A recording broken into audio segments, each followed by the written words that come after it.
What is going on? Jordan Sherwood Wood on 1063 FatCheckSports.com with your UFC Vegas 3 preview and some fight recommendations as we get you set for Saturday's card. A huge heavyweight tilt between Curtis Blaydes and Alexander Volkov. Currently, right now, Curtis Blaydes about a $3.35 favorite, nearly 4-1, as he continues to look to add to his win streak. He's got 11 victories via stoppage of his 13-2. And obviously, that three-fight win streak has been very impressive.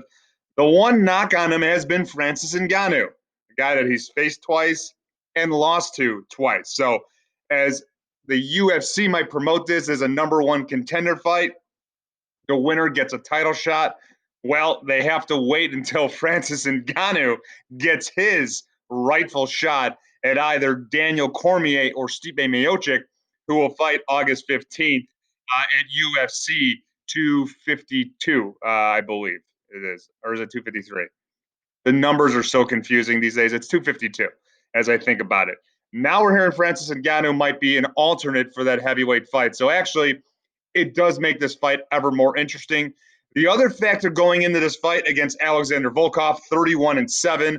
Obviously, he's on a nice little streak as well. His one blemish in the UFC was a last-second knockout loss to Derek Lewis in a fight that he was winning. He's got victories over Stefan Struve, Roy Nelson, Fabricio Verdum. So not the list that Curtis Blaydes is on, like Junior Dos Santos and Alistair Overeem. But nonetheless, Volkov does have an impressive resume and could be on quite a win streak. Here's the problem, though, for Alexander Volkov.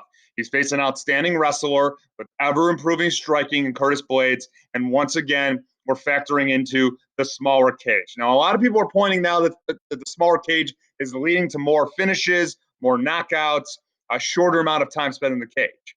It's kind of true from a percentages standpoint. There's 54% finish rate now in Vegas with the smaller cage, but actually it's just slightly above what we've seen, I believe, 2018, which was a 52% finish rate with the smaller cage. Obviously, it's doing a lot better than we saw the fights a couple weeks back in Jacksonville. So certainly more finishes.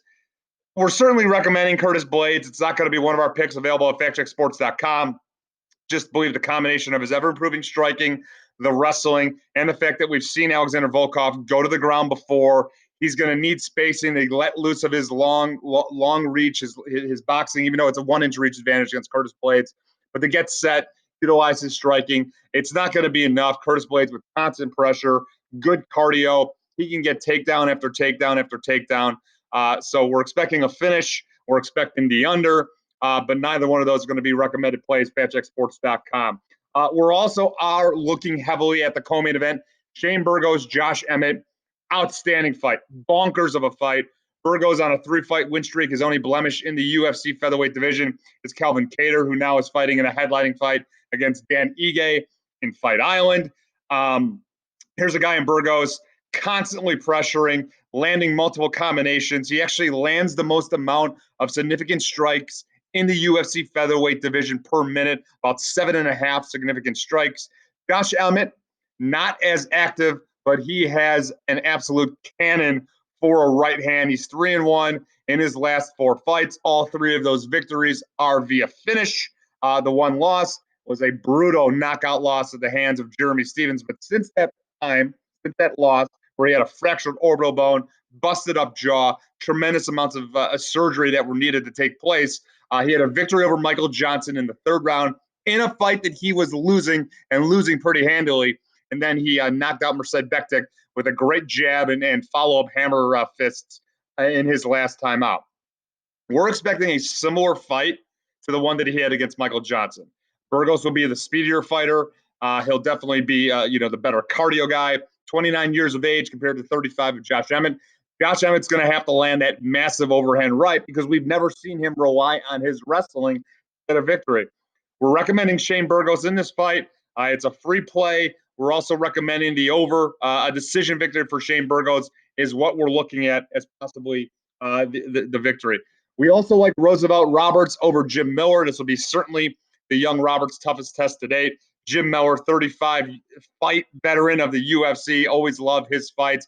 But I think we're getting a little overzealous over his last victory over Clay Guida. He certainly finished Guida. Another guy actually we like as an underdog on this fight card, but Roosevelt Roberts it should be ready for the test when all is said and done against the always game Jim Miller. We have a recommendation on the Belal Muhammad and Lyman Good fight. Got to go to FatJackSports.com for that. We also have a recommendation on the Raquel Pennington Marion Renault fight, and you got to go to FatJackSports.com for that fight. One other free winner that we're giving out in this fight card: Frank Camacho, Matt Fravolo does not go to the judges' scorecards.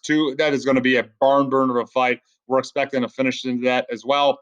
We'll get a little bit more deeper into the card as we go along on this video. FatJackSports.com. We're looking at 5 plays total.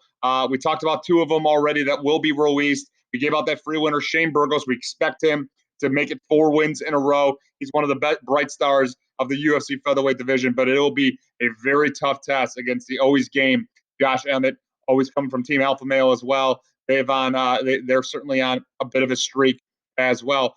FatJackSports.com. That's where our plays are. Wood on 1063. And as always, enjoy the fights.